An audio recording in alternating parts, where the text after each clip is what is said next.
That's a good one. That's a good one. Oh, God, it's a toad. Get on that. It's a toad, dude. Let's go. I wake up to a little bit of drool on my pillow, feel like it's gonna be a bad day. In 3, 2, 1. My fingers were all messed up when I did that. I'm not sure why we counted that down when it was already live, but you know. What's going on, folks? Welcome back to this week's episode with your boys from the OneCast. We got Pete. He's at his crib. Ben's here in the studio with me. He's outside real quick. He's going to be back in. But, man, we're super excited to be back. Things have been super busy. The fishing has definitely heated up, and we're going to talk about that today. But before we do that, head on over and support those who support us the most. OneCastFishing.com. Use that code, TheOneCast, all one word at checkout. Get all the snagless jigs, weedless nets, soft plastics, and everything else that he has to offer. While you're online, use that link that we provide you to head on over to Hobie Eyewear. You're going to really need those Sightmaster Pluses because I'm telling you what, they're a game changer. So use that link. It's going to save you money at checkout. Get your hands on all the different frames that they have to offer. We love the floating frame series. Never lose another pair of sunglasses in the water. Also, before your next fishing trip, download the Deep Dive app. Check out all the features that Deep Dive has to offer. Pay for that annual subscription. It's going to help you break down bodies of water a lot quicker, understanding the conditions, and catch more fish. You're going to want to move to the central North Carolina area because the heat is on with bass fishing. You're going to need to hit up our good friend, and we call him Uncle Terry Carpenter. Carpenter T at hpw.com is how you can reach him. He's a licensed real estate agent with Howard Perry Walson and Caldwell Bankers, serving the central North Carolina area. We love Terry so much. Did I forget anybody? You didn't really forget anybody, but we got somebody new to welcome. Ooh, the Fam Damley, dude. Yeah, we are. Yeah, there might be a couple hints on the screen if you're watching. Most of you probably are listening. Really excited to partner with this company. We had one of their owners on a few weeks ago to talk about what they've got going on. Trey, you want to do the honor? Yeah, I'll do the honors, man. So, this is how cool the fishing world is, the podcast world is. And, during the Bassmaster Classic, with the opportunity to meet so many great people. And one of those great people is Sam WAYMIRE from WAYMIRE Distribution out of Indianapolis, Indiana. You had Sam on, like Pete said a couple weeks ago, to kind of break down how WAYMIRE was founded back in, I think it was 1932, and how he's fourth generation WAYMIRE, getting ready to take over that company. And, we talked about one of the most underrated and underwhelming topics, which is really trailers. When you think about it in the marine industry and then all across boat trailers. Yeah. Boat trailers. What did I say? Marine trailers? You said, you just said trailers, which we want to be clear. We're talking about the trailer that your boat sits on that you use to haul it around. Not trailers on your spinnerbait, not OneCast Fishing not trailers. The trailer I used to live in up in southern Michigan, like not that kind of trailer, but, boat trailers specifically. And, WAYMIRE Distribution has you covered completely. They carry all the parts. A lot of Dexter and UPF parts for all your trailers. Specifically, we talked about it before, but our good buddy Mike Johns ran into a lot of issues with his certain boat brand, and I won't name that brand, but he had some serious issues with his trailer.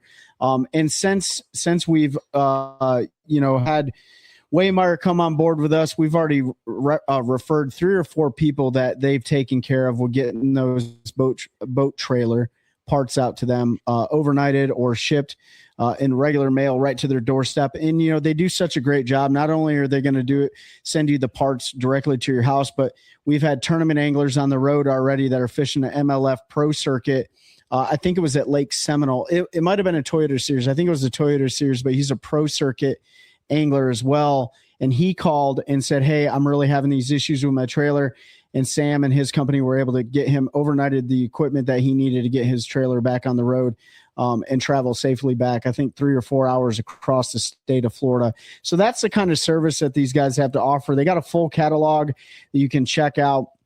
They have online stuff, but they carry everything from the hubs hub repair kits, They the don't axles. they don't do online order. Yeah, they don't do online ordering. So you can reach these guys at 1-800-434-4824. WAYMIRE Distribution out of Indianapolis, Indiana, and they serve customers all across the globe. Really, they have overseas stuff they talked about too. So really proud and excited to have those guys on board with us as a partner with the show. And I'm telling you right now, every person that we know has had an issue with the boat trailer, right? Our good friends, the Fuchs up in New Jersey, our friends down in Florida, ourselves here. So when you run into those issues, you're going to want to give them a call. They're going to have a CRS, a customer service representative, or CSR, customer service representative, talk to you on the phone. And I'll tell you what, Sam himself, he will do everything in his power to make sure that you get squared away. He did it for me. He done it for Pete. He's done it for Ben. So check WAYMIRE Distribution out. Check out that phone number. If you guys need anything for your boat trailer, call 1-800-434-4824. Yeah, it's important you call them. These folks over there, their customer service rep, Sam, they know more about boat trailers than most companies have forgotten. And it's funny, go back and listen to our episode a couple more to get some background, but everybody talks about Dexter hubs and all of the hub companies, Dexter being the biggest. When folks call Dexter, they refer them to WAYMIRE because WAYMIRE is the jam. So make sure you check them out. Tell them we sent you. You can call them on that 800 number. They also have a 371-631-755. You're upside down, Trey. 7551 number that you can call. But that 800-434-4824, it's important you call them because you're going to tell them what you got. You're going to tell them trailer, make, model, year. They may ask you to send a picture. They're going to know exactly what you need, and they're going to get it to you super fast. After our episode with WAYMIRE, I got up with Sam, told him I wanted to make sure I had the parts I need in case my trailer went down. Sent him 2 pictures. He called, got up with him, and 2 days later I had a box sitting on my porch with everything that I would need for if both. He actually hooked me up with 2 hub kits. So if my hubs were to go out, I have what I need to repair them. So he knew exactly what it was just looking at 2 pictures of the underside of my trailer, what I needed.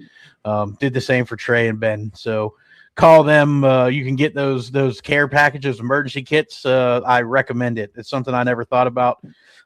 Oddly enough, Dad, if you're listening, he didn't know because we hadn't announced this partnership yet. We were waiting for it to go, and he didn't think to call his son, who, has a lot going on. But on his way home from Erie yesterday fishing, his trailer caught on fire because he's got an issue going on with one of his brakes. This is the second time it's caught on fire. So he ordered all new kits and everything from some place in California. And hopefully he got the right stuff, but he's going to replace the other side and a bunch of other stuff. So he'll be calling WAYMIRE. I told him to cancel his order, but he said it was too late because he paid for overnight shipping. So don't be like my dad. Call the experts. 1-800.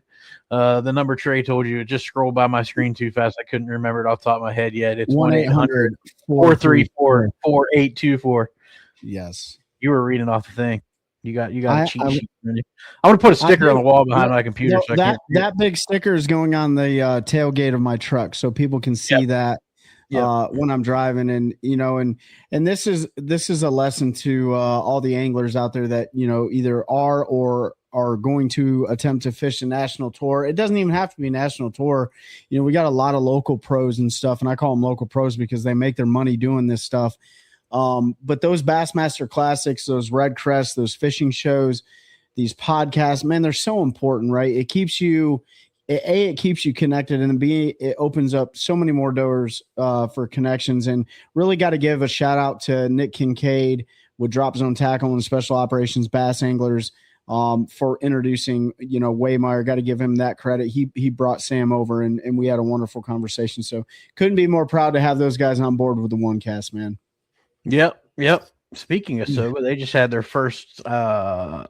second tournament ever of the year. So they ran 2 events this year over on Jordan Lake. They kind of threw it together, I think, pretty quick. That was on last Friday. They threw it together kind of quick. That didn't seem like they had a bunch of time to put things together, but they pulled a permit, got a bunch of awesome prizes and stuff together, ran a great event over there on Jordan Lake for their inaugural spring event on last Friday. Took a little over 20 pounds to win that one, as usual for Jordan Lake. Even when it fishes tough, still got to have a 20 sack. But make sure you check them out as well. Special Operations Bass Anglers, come fish Lake Norman this fall when we're over there for their I guess title event, their big event of the year. It's a great tournament, ton of fun. Lots of fish get caught, lots of laughs get had. We get to make a positive impact on a gold star family. So definitely check them out for that derb. And we'll have Nick on tomorrow to talk about it. And I say tomorrow because this episode's dropping on Thursday, and Nick's going to come in for Fishing Friday Live tomorrow and recap that and talk about what they got going on over there at Soba and what's going on with Drop Zone Tackle. We're going to talk some fishing and answer some questions. So excited for that one. On that same front, we got to spend a couple days with our homie Mike Johns from FX3 Inc. After the Norman tournament, he hung out. We all got to go out to Harris for a day. Trey took him up to Mayo for a day and catch some fish. Had a great time hanging out with Mike. Make sure you check out his organization as well, Combating Veteran Suicide. And he has adopted that, Combating Veteran Suicide, one cast at a time, which I love. So make sure you hit up Mike, check him out, follow him on all the socials, and trying to make a positive impact on all those veterans' lives. So yeah, not a lot going on in the fishing world. We all know Jake Wheeler. There is an update on the fishing world. I'm just pulled this up. A boy was attacked by a beaver while fishing. What? Yeah, in New Jersey, I guess last night. It would be Jersey too. It is New Jersey, Lake Henry. So I don't know if our buddies up there been to Lake Henry. I guess he was fishing on the shore. This beaver just came out of the water and rushed him and bit his leg. Oh man! Kept attacking. Some people went ran over and got the beaver off enough, and I guess that a beaver attacked somebody else in the day, and so now they captured it and they're testing him for rabies. Oh, yeah. Can beaver? Can beavers get rabies? Yeah, I'm sure they can. I don't think they're a rabies vector species. Yeah. Oh man! So. If they are, it's extremely low. I've never heard of it. I mean, I'm not saying it's impossible, but I'll tell you what. Well, I mean, maybe that kid was just around the beaver. Oh yeah, they can carry and transmit rabies. Oh, they're according to Google AI. So, in a recent case, there's that one in New Jersey. They just said, "Oh no." Over a 25-year span, only 21 beavers. Sorry. So that article I just read, but Google AI saying that the beaver did test positive for rabies. Oh, did it really? Oh, that's not good. Hopefully that boy gets his shots and. Yeah, he'll be fine. He got in there early enough. He'll knock that out of him. If you're messing with Mama Beav and she's got beaver nuggets around, you want to stay back. I'll tell you. It's crazy because the headline in this one says a man has to beat off beaver. What? Yeah. Questionable line. Man beats off beaver to save young boy. Yeah, dude. I love it. Dude, that thing is latched on that dude. There's some pictures in this one. Good night. Oh man. Who's taking a picture of a beaver attack? Some dude. It looks like some dude in a bank was in a boat was taking pictures of what was going down on the lake. This guy's kicking this beaver, dude. He picked it up. Oh, he chucked it. Yeah, dude. Oh, so now apparently the beaver, now it's coming out. It has bit several people in New Jersey. No. We got a rabid beaver. There's a rabid beaver in New Jersey. Hopefully they captured it, like Ben said. And yeah, you got to watch out for those Jersey beavers, man. They'll get you into trouble. Those Jersey beavers swimming around those mud puddles that our friends at Fuchs always talk about. Yeah. Well, that is way more exciting news than I thought you're gonna bring. Yeah. that made for what will be sure a great clip that we will pull out of there. And watch out for them beaver nuggets. Watch out for them beaver nuggets. I remember years ago. It wasn't long after I got my first bass tracker. I was fishing Harris Lake at night fishing. I think this is before I even really knew how to use a trolling motor. This is long time ago. I'm out there fishing. And it was Jordan Lake. It was in the S turns because the sun had gone down, and I just heard a right next to the boat. That beaver tail just slapped that water. I almost fell out of the boat. Yeah, they're scary, dude. When they do that, it's loud. Like it definitely makes some commotion. I don't mess around with the beavers, man. Like the only thing that I mess around with the beavers is throwing, a jig or something around their beaver huts because you always catch fish and stuff there. But other than that, I'm gonna leave them alone because I don't want to get I don't want to get beaver rabies, dude. Yeah, unless they're sick, they're gonna run from you. Like that's definitely a super rare case. Just looking at numbers, like 21 in the last 25 years have tested positive in the U.S. That's one a year though, almost. I don't like them. In the entire country, you would be the one to get bit. Well, by that's a like rabid we beaver. get like Hey. there's always like 1 or 2 cases of plague every year. I don't like US. flying on an airplane either, man. Those odds are probably especially with that new virus. That's running around. whatever that is, beaver virus. The Hanta virus. That's not new. That's been around. That kills people on cruise ships all the time. That stuff been whacking people on cruise ships. It's just always foreign cruise ships. That's like another this thing one. I'm not doing. I'm not going on a cruise ship. This one was out of where? Denmark or something? Not Denmark. Holland or something. Yeah, some foreign country. Well, there you go, folks. Your fishing news for the week is don't mess with beavers. Rabid beavers running around Jersey. Don't mess with a beaver near a lake. Yep. All right.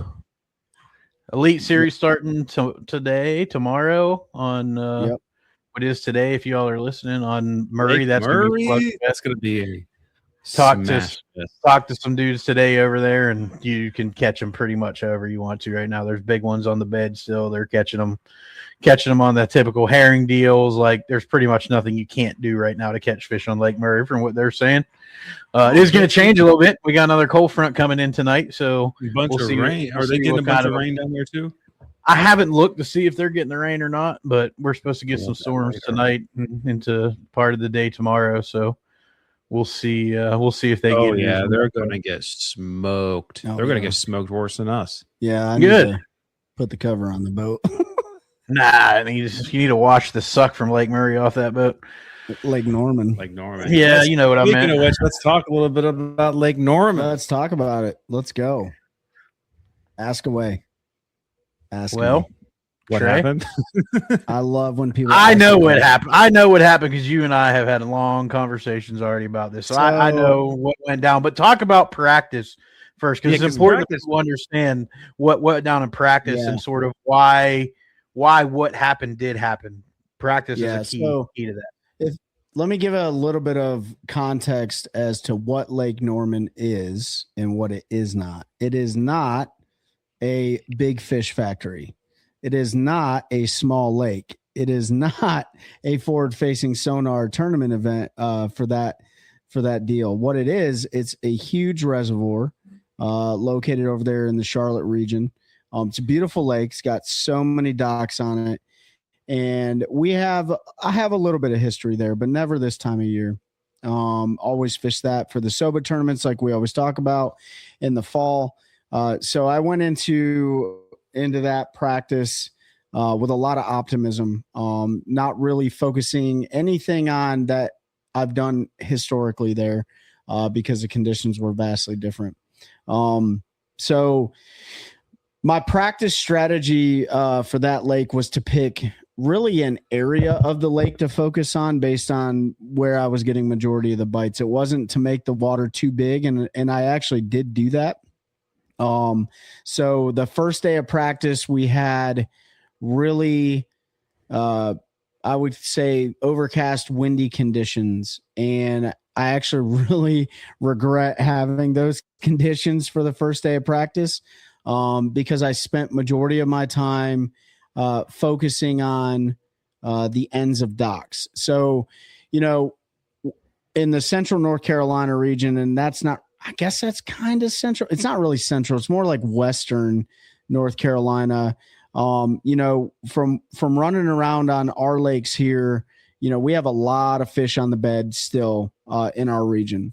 When you shoot over to Lake Norman, that was one of the things that was going to be a part of my practice, was looking for beds. So the first day of practice, I focused on the mid-lake section. I'm sorry, the first day of practice, we didn't have those windy conditions. It was actually bright bluebird skies, I believe.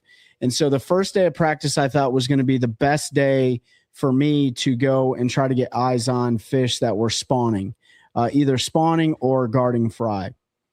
And so I focused on the mid-lake section. So mid-lake section is south of the 150 bridge, kind of like if you look at on the map, you have what's called like Mountain Creek, and it kind of cuts across the lake, and then you get a little bit further south and it's like Governor's Island and all that stuff. Well, all that's kind of like the mid-lake section. So I focused my time and effort there on some areas that were key spawning pockets, and I found a ton of fish on the bed.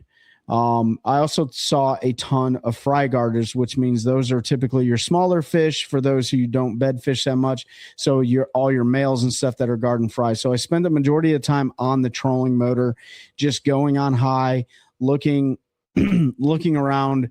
I saw fish on the ends of dock pylons. I saw fish that were spawning on stumps or that were fry guarding on stumps. And I just went around marking a ton of beds, right? There were a lot of fish that were really locked on in that shallow area. Now, of course, I caught a handful of fish just throwing a wacky worm around bright bluebird sky conditions, and figured something out. I was looking for a concentration of fish.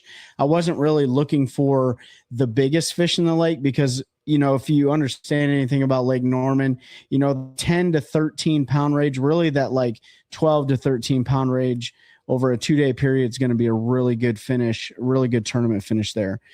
So that first day of practice, I felt confident that I could go around and do that if the conditions allowed for it. And catch, 10 to 13 pounds, maybe get lucky with a big one in there. And I did have one that was about 5 something on the bed, and then 2 that were really good ones. But since there were 2 there, I knew that female was probably going to be gone by the time the tournament came around. So really that was my focus day one of practice, trolling motor on high, running into the backs of pockets, looking for fry garters, all that stuff, fish on the bed. And actually that day, or I think it was around 4:30, my trolling motor completely shut off. And I talked to Ben and Pete about this, but when I had my boat plugged in, I had fished previously before coming to Norman. I didn't plug it in. Well, the outlet was not working. So I ran on basically 2 full fishing days on my trolling motor and completely killed my batteries at the end of the day. So I got to give a huge shout out to Mike Johns, who helped me get my battery out of sleep mode. And met a kid at the ramp. I did want to point this out. First day of practice, met a guy at the ramp that jumped in that tournament. He's from Michigan. He gave us a huge shout out about the OneCast. He watches our show all the time. So hooked him up with some podcast stickers and had a great conversation with him. So after day one, man, had a great feeling about being able to go shallow, throwing some finesse baits around and getting bit. Do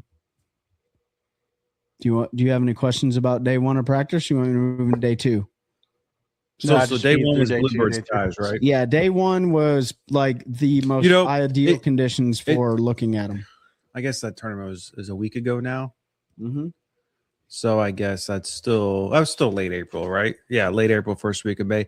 Doesn't surprise me there were still fish on the bed, although I feel like Norman usually finishes faster just because they're mostly spots and they spawn a little earlier, a little lower water temp. But having those and all those fry garters, I'm sure you were like, oh, this is going to be fire. Well, looking at so one thing about Lake Norman that people need to realize too is the southern end of the lake traditionally spawns before the northern end of the lake, which is kind of opposite in a lot of cases for other reservoirs. One of the reasons for that is there's a lot of hot water coming from the pumping station that bleeds into Ramsey Creek and then makes its way into Davidson and Graham and all those other places, right? Depending on the wind. I didn't want to make the run from Blythe Landing all the way underneath the 150 bridge up to places like Stumpy Creek, Rocky Creek, and then eventually the river. The other thing about the lake too was it's almost 5 feet low. So there were a lot of concerns, both from the tournament logistics side and then just hazards in general. All those shoals and stuff. Yeah. Yeah. Granted, everything is very well marked at Lake Norman. They only had 2 boat ramps out of the 6 at Blythe Landing open, right? Because the water was so low and there's massive rocks and stuff. I got tons of chewed up marks on the bottom of the boat. But yeah, low water conditions we had, And mid-lake section was really where I wanted to focus my time, because the south end of the lake, I thought would be more post-spawn funky, and the midsection of the lake would be a little bit better. Did you run down on the lower end at all? I did. Was it a lot clearer down there? A very, very clear. Yeah. I mean, as clear can get. I mean, you could see almost 8 to 10 foot down to the bottom of the water, which is why I'll talk about the bait that really helped me locate fish. So day one, yeah, man, bright bluebird skies, perfect day to go dissect an area, see what was going on. Got some bites on a wacky worm, got some bites on a shaky head on the ends of docks. Shaky head's a big confidence bait of mine, and just had a good time. Thought practice was going really well. It actually was going completely opposite for my travel partner, Mike Johns. He was not having a good practice. He could not figure out what was going on. And I actually wish I would have had a tough practice looking back on it now. Nevertheless, day two rolls around. We have totally different conditions. Day two was overcast, windy. I don't think we got any rain that day. You did. But did we get rain? Yeah, because you sent me videos. Oh yeah, we got an absolute monstrous tornado warnings and stuff. Tornado warning. Like I ran from the ramp. Actually put in up the lake that day at Queen's Landing, and ran down the lake to kind of focus more on that midsection again. And then turned the corner as I launched the boat around going into Mountain Creek, and the biggest bolt of lightning struck. And then I ran down into a place called Little Creek, and then started throwing some top water. Got a few bites on it, never connected with anything. And then it just came through like crazy, and I had to go put it at the ramp in Little Creek. And me and like 7 other opens anglers stood there for about an hour and a half waiting for the storm to pass. I mean, it was really, really bad, like Pete said. But, later that day we had wind and stuff like that. And I wanted to go focus more on like some stained water. So I ran into the backs of some pockets that I do have some history in, and got on a really good jig, a OneCast Fishing green pumpkin, half-ounce jig with a nighthawk on the back. Found some fish that were laid up against some shallow cover in that dirtier water, and then got on a really good spinnerbait bite in there. And that I really kind of broke that area down. There was a lot of people that went in there. Ryan Salzman, I saw him in there. David Williams saw him in there. There's a lot of guys in that area. So I knew that the area probably had some fish in it. It definitely had some fish in it. We all caught them at the same time. Brandon Parsons was in there. He fishes Fishers of Men against Pete and I. He actually had a really good practice in that area too. So I felt good about that area. And finally, after that, day 3, man, I said, I'm going to go focus on the southern end of the lake, which is more like Davidson Creek, and then, of course, Ramsey Creek, because that's where you put in at. And I want to see if I can find something closer to the ramp. That's when I really covered a lot more water that day, and I used the OneCast Fishing 3.2-inch stinger in the alewife color, and I was just trying to get fish to follow it, but they were crushing it. They were absolutely crushing it on the first 2 docks. And they had to be floating docks. I don't know why, or the first 2 docks, nevertheless. And I'd skip that ball head jig under there with that stinger on it, and they would just absolutely crush it. And what I noticed is they were spitting up a ton of shad. So you had fish basically at least in 2 of the 3 phases. Now, I'm sure there was pre-spawn fish, but what I caught mostly was post-spawn fish. That's what I caught, really. And you saw some spawners. I saw some spawners. Fry garters. And fry garters and stuff like that. But really, post-spawn was the deal. I also gave Mike a handful of 3.2-inch stingers and the exact ball head jigs that I was throwing, a 3/16 ounce. And because he was still, after day 2, having a really tough practice, he put that stinger on, catches a 2 3/4 pound spot, catches a couple more, and he's like, dude, I'm feeling really good about this now. And I was like, yeah, man, like I feel good about this too. So we didn't have an off day this tournament. because Division 2 was coming from Grand, I believe. So they traveled from Oklahoma. So we didn't get an off day. So that third day, Bassmaster had us go to Blythe Landing on our in our boats and check in while we were on the water, make sure our forward-facing sonar lock boxes were squared away, and did the fishing license check, and then we were able to finish out the rest of our day in practice. So that night, man, after having conversations with Mike, and that's really the only person, Brandon, had a conversation with him because we found some of the same fish. I was like, depending on what my boat number is going to really depend on kind of where I go. Well, there was 197 boats in that tournament. I was boat 151, which means I was due in at 4:10 that afternoon. We also didn't blast off until 7:00 because of the low lake levels. So there's about 40 minutes of safe light between, I think, I want to say 6:20. Is really so like if there's any shad spawn going right. on. And that's one thing I did not find. I did not find a shad spawn. It's not that I didn't look for it. I just didn't find it. And now, Norman, most of the good rock, at least that I think, is mid lake and up. Right now, it's not that, but the shadows spawn on docks. They'll spawn on shoals but that's the thing about the shoals is there wasn't a lot of water on them. Right. So any of the rock that was running into the water, there wasn't a whole lot of it because the lake was 5 feet low. So nevertheless, I decided, hey, day one, I'm going to run. Before you get to day one, like, so this time you didn't have an off day.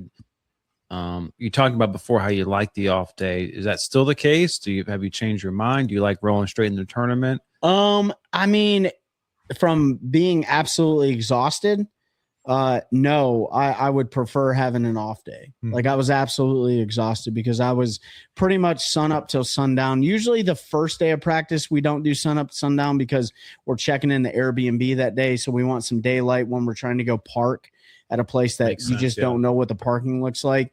But day 2 and day 3 of practice, man, sun up to sundown for the most part. But you know, for that tournament, I would have actually liked an off day. I thought I liked not having an off day, but yeah, I would prefer the off day. The only time I think the off day really kind of stinks, and I haven't really had this happen too much this year, is really when you're on like hardcore bed fish. Like if your whole thing is like bed fishing, maybe not so much. But yeah, I mean, I guess it's 6 in one hand, half a dozen the other. Like, I don't know. I did like the fact that I thought I was really on the fish, or at least on fish to do well, and I didn't want anything to change. So I was like, let's roll. Let's keep going. Like I'm ready to do this. And I thought, so yeah. So does that, you think that maybe does that affect your mindset going into like, okay, with an off day, you know, there will be changes because you're not on the water for 24 hours. Yeah. You think you like how's it like maybe more open-minded, like more willing to adapt? Or I think not having an off day, like mentally, I was way more focused. Like I knew exactly what I wanted to do. And it didn't give you 24 hours to like second guess yourself. You know, like you knew that you had 3 solid days of practice, or you had 3 crappy days of practice. Maybe one of them was good, but nevertheless, like you knew you were going into it and this is what you were going to do. The biggest factor was your boat draw. And I wasn't really even concerned about the boat draw, like 150, whatever, dude, 151. I didn't care because, you know, you could have 100 spots and 99 of those spots are going to be taken up by somebody else, and you just got to adjust. And that's no different in any of these tournaments because there's so many boats in these tournaments. It doesn't matter at that point. So I knew that I was going to have to adjust. I just didn't know where that was going to be and when that was going to be. But I actually was way more hyper focused on this one, not having an off day. Makes sense. So, all right. So let's roll into day one. So yeah, day one, man. We had, I don't remember the weather conditions. Oh yeah, I do. It was like bright bluebird sky. The first 2 days are pretty much the same. Yeah, right? they were because I think it was Saturday that the weather. Yeah. So my plan for day one, knowing my boat number, was to run some of the southern end of the lake stuff that I thought had way more fish actively feeding on it. because they seem to be more post spawn versus the stuff that I checked mid lake on the first day. So my plan was to hit some of these areas day one for the first couple hours and try to put together a limit, and then run up to the midsection of the lake, which isn't that far. Run up to the midsection of the lake when the sun gets to its highest point and go try to fish for some of those fish that were fry guarding and stuff like that. But the sun didn't come out until later in the day. Like, it was supposed to be sunny, but it wasn't sunny. So, but that was okay for me. I was like, okay, cool. Overcast conditions, low visibility, sight feeding fish. Like, let's throw moving baits, right? Yeah. So I get to my first area, and I think I caught 2 fish pretty quickly. I hit some. I ran. You did, because I think you put them on bass track. There was a dock that I had that was not only I had, like, it seemed like every single person in there found that exact same dock, which they did.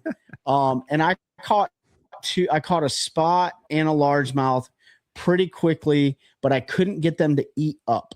So I resorted to a shaky head and was able to catch 2 keepers out of that brush pile pretty quick. And then I started running some of the water that I had practiced down there, and I wasn't getting anything. I mean, nothing. I wasn't getting any bites. I wasn't seeing any fish. The wind direction was completely different. So I decided, man, I got to make an adjustment. So I started running pockets in this creek that I hadn't had any trails in at all. And that's when I was able to figure out what was going on down in the southern end of the lake. Was not only was there fish that were post spawn on the first couple docks, but if you got back into the shallowest water under some of these docks, they had a ton of fry garters back there. And so I was able to put number 3 in the boat on a wacky worm, fry guarding. Didn't see the fish. He was in the shade line. Then I was able to literally under that same exact dock put number 4 in the boat. And then I went down to the next dock and I hooked another one that was probably about a 113, maybe a 2-pound spot if I was lucky. And it dumped it. Like, so I'm sitting on 4 fish. And then that's when I started running a little bit more, which I should have done the exact opposite, which was keep the trolling motor in the water and fish as many docks as I could. And I didn't get another bite. I didn't get another bite until the very end of the day. And I pulled up into an area that I never even practiced before. And I was throwing at some of these dredge docks that were right outside the spawning pockets. And I hook into an absolute giant. A monster. A 4+, right? A giant. And I get in a rush, and the fish digs, and it turns around. And as it's coming up to the boat, I thought the momentum was going to be exactly what I needed. And I go to boat flip the fish, and it breaks off. And there's 12, 13 pounds easy right there, right? Not 12, 13 pounds, probably 11 to 12 pounds. Because I think I weighed in like 6 something or 7 something the first day. I can't remember what it was for 4 fish. But that was a 4+ pound class fish in 18 foot of water. 18 foot of water. And it was literally systematically picking apart each end of the dock pylons. Right. And so that was it. It was over with after that. And I was not happy. I was so not happy, dude. And I don't usually scream, but I probably woke, if people were taking a midday nap, they woke up and there was no vulgarity, no nothing. It was just one of those like scream into your pillow moments. And I was like, that's exactly the season that I've had this year, which is either I lost the fish. I haven't broke any fish off, so that was the first time. But that was just a dumb decision on my part, and I should have just taken the time and landed the fish off the side of the boat like I always do. And, you know, I look back at that now, and I'm like, you know how people are like, would you have done anything different? Absolutely. I would have done something different. I wouldn't have tried to boat flip a fish. Every fish that I was catching was like 1.11 or 1.7 or right. And then I catch a fish that actually matters and I break it off, you know? So that was my day one in a nutshell. So what do you think like changed between your practice and day one? Dude, so I don't know. So I will say that I was fishing behind a lot of people, right? Being that late of a boat, every single pocket I went into or every single area that I went into, there was a boat in there. So I did make my way that day up to the spawning pocket that I had those fish on bed, and there was 2 guys in there, one on the left and one on the right. So I ran past both of them and went way back to this stump field. And I did get 1 bite on a whack, but it didn't connect, and it was a small fish. I know it was. I had some really good fish back there. Every single stump I threw at, I didn't get a single bite. Not with a moving bait, not with a finesse bait. And as I was idling out, I talked to a guide on my left, and I was like, "Are you doing any good?" And he's like, "I only got 2 in the box." So I don't know if they moved. I don't know if somebody had went in there before me. Because you say that fish behind people, but you're probably fishing like everyone's like in practice. Yeah. I mean, okay, you might not have 191 boats out there because some people may, who knows, right? But probably 160 boats. But you say that they're also probably not fishing as much too. Right. You know, so it is a little bit different pressure when you have 190 boats putting lines in the water all the time compared to maybe 190 moving around the lake, scanning, throwing some lines in, then moving. Yeah, it is. I guess it is a different pressure. You know, and I don't know, you know, that day one spot, that day one practice spot. I don't know how many guys went in there on day one after I left, on day 2 when I didn't go in there, on day 3 when I didn't go in there. Like, there's no telling how many people yanked on them or what changed. There's local pressure too. Lake Norman is one of the most highly pressured lakes, but bottom line is I just didn't catch them. They were either not there, somebody else caught them, or they just weren't biting. I don't really know. All I know is I didn't get bit. I didn't catch a fish on anything that I practiced. Those 4 fish came off brand new water. Even that first dock that I told you that had brush piles on it, like I never found that until I ran back into an area and I saw it, like just the tip of a Christmas tree sticking out. Out of the water or on your graph? Out of the water. Out of the water. I could just see that. And it completely changes the game too without live scope. Like you can't, especially on a lake like Norman, like with all the spots, like you can't tell if they're there or not. They moved, if they're next looking at the bait or not. Yeah. Like, I mean, I got bit.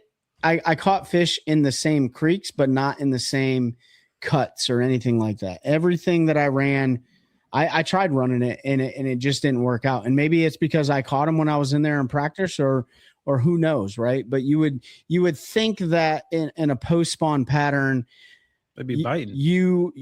At least I thought I was fishing for fish that were coming to me, but that wasn't the case. That was not the case. I mean, there could have been a handful of stragglers, but I don't believe that I was fishing in front of the fish. I think I was fishing behind the fish. And that was pretty apparent with the lack of bites that I got on day 1. So did you make any adjustments going into day 2? So day 2, I ran all new water, like creeks I never even been you were in just before. Like, you know what? Forget it. Well, I wasn't like not forget it, but like I got to do something. So I heard of a shad spawn. Oh, dock talk. Well, yeah, but I mean, your travel partner tells you like, hey, there was a shad spawn here. I didn't catch anything off from it, and I'm like, okay, let me just run into this creek.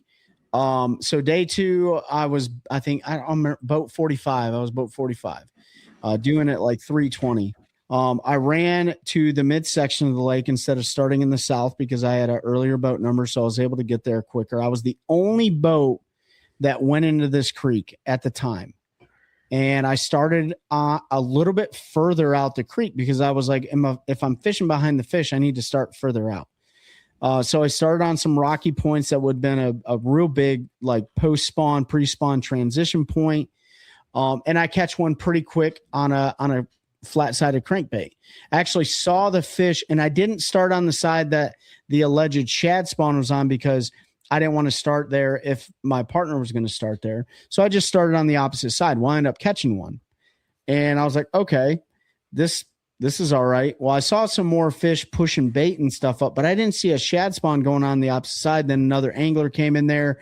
He fished that stretch up and down, didn't catch anything off from it. Mike ended up coming in there a little bit later because he had a later boat draw, and he didn't catch anything there. So basically what I did was I caught that fish. I ran around the corner, went to another creek arm.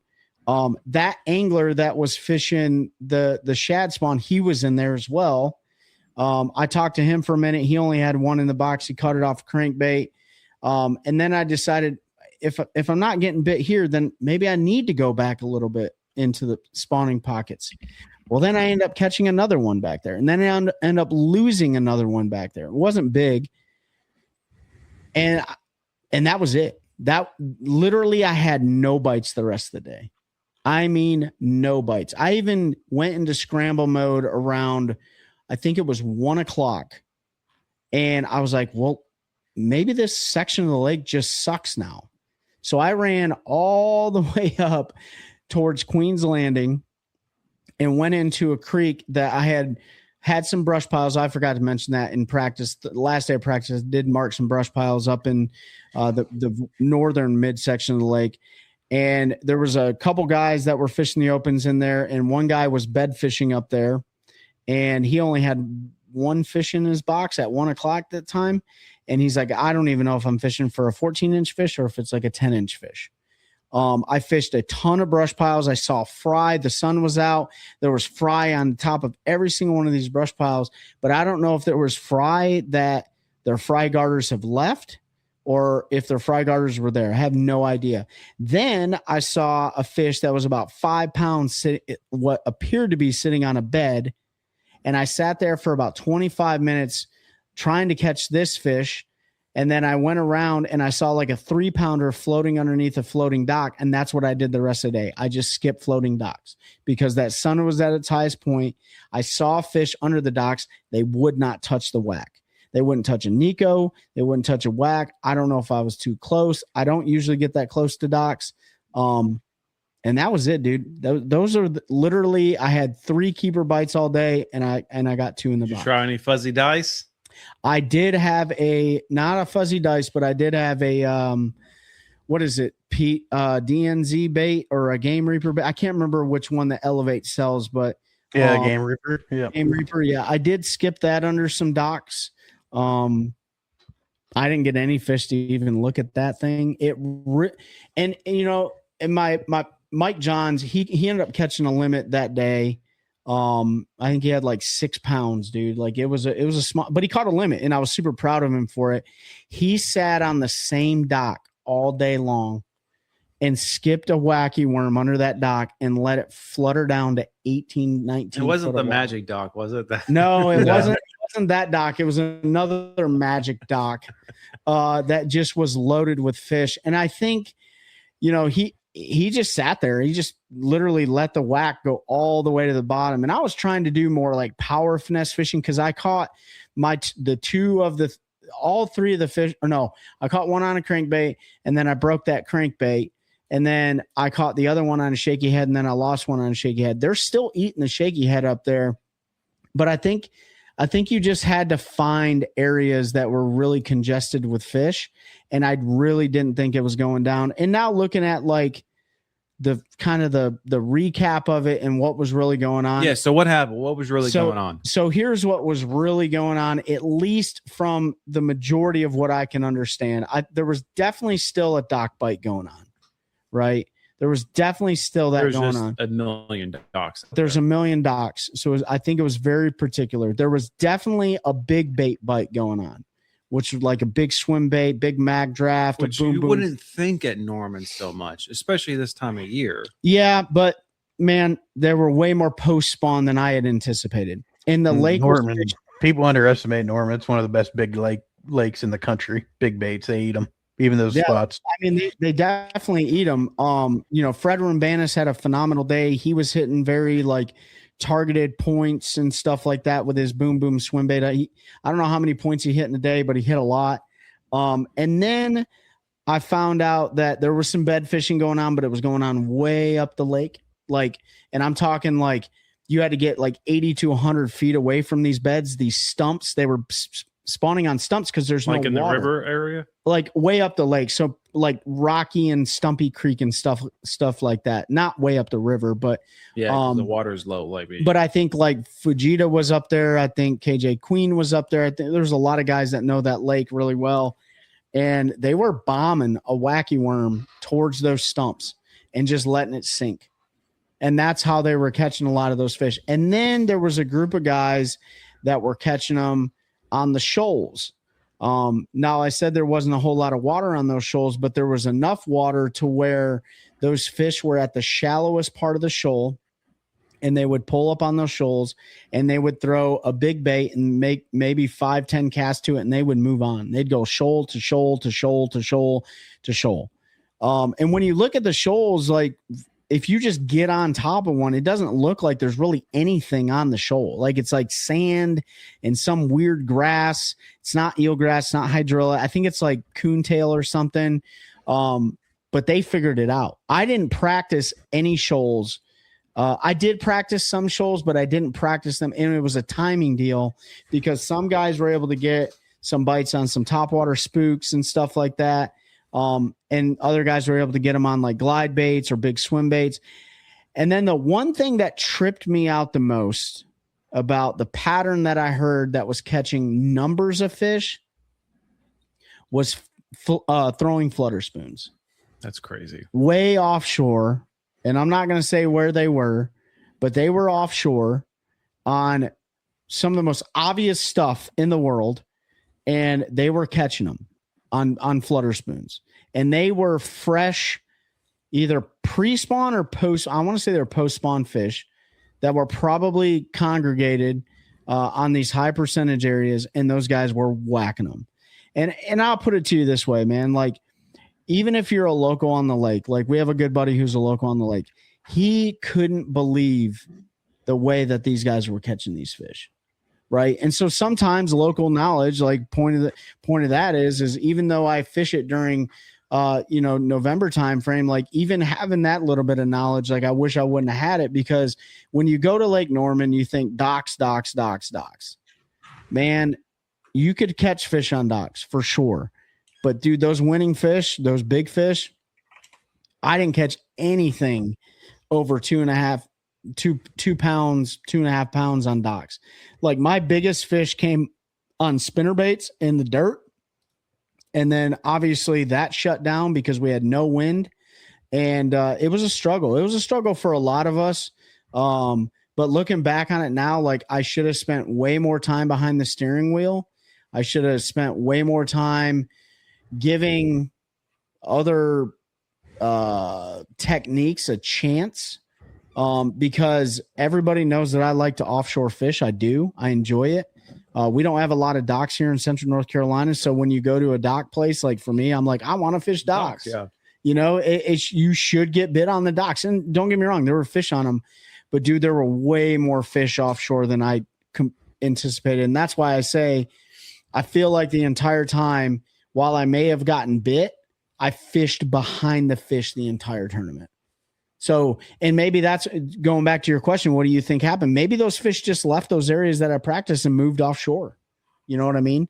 How much time did you spend like graphing on like day one? I spent a lot of time running around. I wouldn't say graphing as much as like shooting to a cove, doing a button hook, looking at everything, looking at the style of docks they were, how much water was on those docks. If they were docks that, you were in like 8 foot of water, if your boat was in like 8 foot of water, then I could pretty much anticipate that I was going to get bit like on the end of that dock instead of way up underneath that dock because there was no water on it. But if it was a dock that had like 18 foot of water on it, I would have thought I was going to be able to get bit on the shallowest part of the dock, but I was still getting bit on the deep part of the dock. So that part didn't make any sense to me whatsoever. So I spent a lot of time burning. I mean, dude, I burned 3 full tanks of fuel. Unless those fish were, like you're saying, like they were moving out. Yeah, very, yeah. And so that's just the last piece of structure before they go out. That's and do right. Something else. Yep. And then what do they have when they're offshore? Well, they have 2 things: open water or whatever cover is still out offshore. And that happened. Brush piles, shoals, things like that. And so, yeah, dude, the entire time I was fishing behind the fish. The whole time. And when I tell you I spun out on day 2, dude, I spun out. Like day 1, like I knew that was my stupid mistake. Like I still had 4 fish in the box and I dumped 1 with a whack. It was a fry garter. There's nothing I could have done about that one. I threw the hook. But the one that really got away, that was 100% my fault. And I totally am never going to do that again. I say I'm not going to do that again. But, but day 2, I had no plan. Like my plan was to run all new water. And, I did go revisit some of the things that I tried in day 1 of practice, but I tried it way further out. And that still wasn't working. It still wasn't working. So that's the one thing I will say. Like, if you're practicing docks and 198 or 196 other people are practicing docks, when you catch those fish off those docks in a post-spawn pattern like that, those fish don't reload on those docks. They're done, right? Or at least a lot of them are. But the guys that figured it out offshore on the shoals and on the entire time. So, yeah, that pretty much sums it up, man. 3.2-inch stinger for practice in the alewife color. 3.5. Or 3.5. Yeah, 3.5 inch. Sorry. Clutch bait for finding fish and getting them to eat on the move. A spinner bait was clutch, a shaky head was clutch, and a wacky worm was clutch. And then I had some big baits tied on, but I didn't get a single big bait bite. Now the tournament's over, I can start posting all those Nighthawk pictures and stuff you took and the jig one out there too. Yeah, I got in the Nighthawk on the back of a jig, man. Like it was dude, practice was phenomenal. I won practice. I was like, this dude is gonna be awesome in the tournament. Yeah. I was like, okay.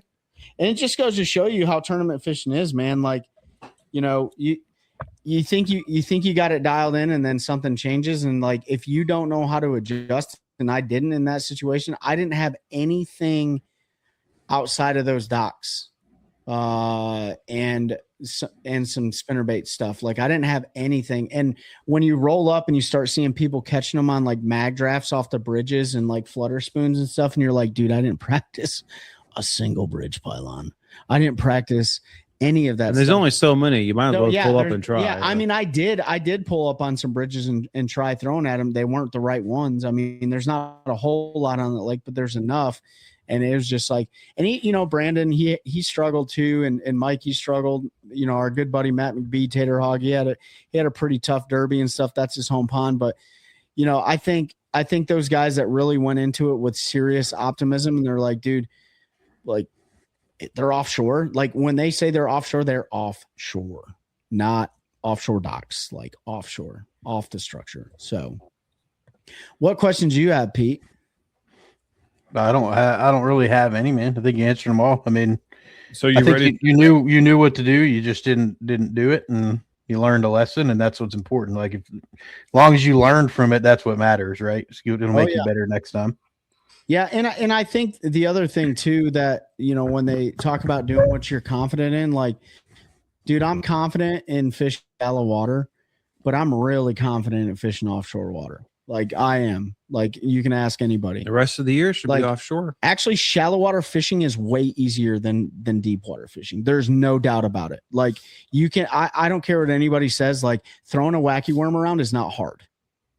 Finding fish to eat your wacky worm, that's challenging. But when you start talking about fishing offshore and throwing into brush piles and throwing on structure that you have to to use side scan for and all that stuff, that's way more challenging than flipping a jig into a laydown. Like it just is. I don't care. Like throwing anything like that. Like maybe your hook set sucks and you got to figure that out. But dude, try going out there in the middle of Nowhereville, which is exactly where we're going when we go up to Lake Erie. That's where electronics are going to play a huge role. Side scan, down scan, forward facing sonar, like, especially being out there on one of the Great Lakes where you're just like, dude, there's nothing for miles and you got to figure out like what's going on. That kind of stuff I actually like though. That's why I fish a lot of offshore stuff here in North Carolina. So yeah, I mean, like fishing shallow is not hard, but I was fishing behind the fish the entire time. That sucked. Yeah, man. Anyways, that's sweet. Lake Norman recap. Lake Norman recap. Well, you got one more. Yeah. Go crush it at Lake Erie. Yeah, we're gonna do it. That's in the end of August.